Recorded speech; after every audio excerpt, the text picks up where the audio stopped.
Hi guys! Welcome back to my channel. Ako si Sheldon, the mysterious and loving Donnie of Cebu Normal University.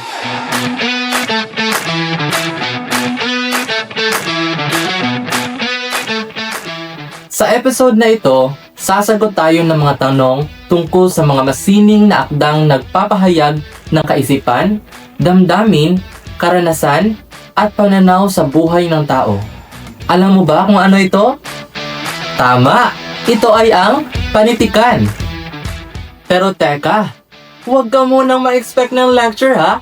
Hindi ito recitation. At hindi rin ito report. Kwentuhan lang to. Parang nagkakape lang tayo. Gaya nito.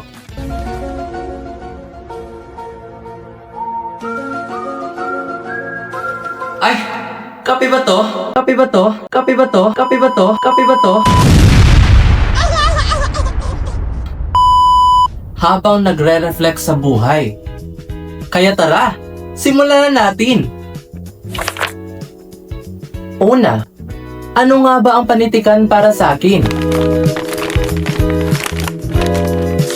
Para sa akin, ang panitikan ay parang kaibigan lang. Hindi siya laging masaya, hindi rin siya palaging malungkot. Minsan masakit, minsan tahimik, pero laging may sinasabi. Kung ipapaliwanag ko ito sa isang bata o sa isang ordinaryong mamamayan, sasabihin ko lang, ang panitikan ay mga kwento, tula, awit na nagtuturo sa atin kung paano maging tao. Hindi mo kailangang maging magaling magbasa para maintindihan ito. Ang kailangan mo lang ay ang makiramdam. Pangalawa, ano kaya ang panitikan bilang isang mag-aaral sa kolehiyo? Ngayon, bilang isang mag-aaral sa kolehiyo, iba na ang tingin ko sa panitikang Pilipino. Nag-level up na siya. Para na siyang sumakses. Step by the step. Hindi na lang siya assignment o subject na kailangan nating ipasa. Para na siyang salamin sa lipunan ng tao. Dito ko mas nakikita kung sino tayo bilang Pilipino. Kung paano tayo magmahal, lumaban, at kung paano tayo manahimik at mangarap. Parang bawat akda, may boses na nagsasabing, ito ang kwento natin. Pangatlo, ano nga ba ang nalalaman ko sa kasaysayan ng panitikang Pilipino sa Pilipinas?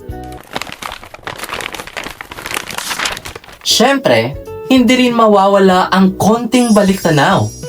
Ang panitikang Filipino ay nagsimula sa kwentong pasalindila, mga alamat, epiko, o bugtong, bago pa man dumating ang mga mananakop. Habang dumadaan ang mga panahon ng Kastila, Amerikano at Hapon, nagbago rin ang anyo at layunin ng panitikan.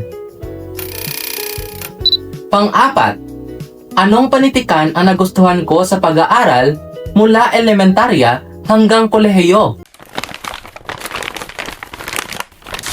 Sa personal naman, mula elementarya hanggang kolehiyo, pinakatumatak sa akin ang mga tula at maikling kwento. Yung mga akdang hindi lang binabasa, kundi dinadala. Kahit saan, kahit kailan, kahit tapos mo na silang basahin. Yung tipong isang linya lang, pero tagos puso, tagos buto, at ramdam mo hanggang dulo.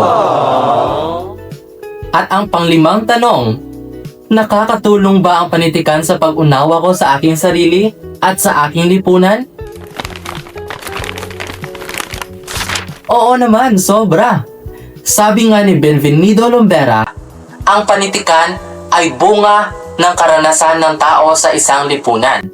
Kaya, habang nagbabasa ka, habang nagbabasa ako, mas naintindihan natin kung bakit ganito ang mundo at kung bakit ganyan ka at ganito rin ako.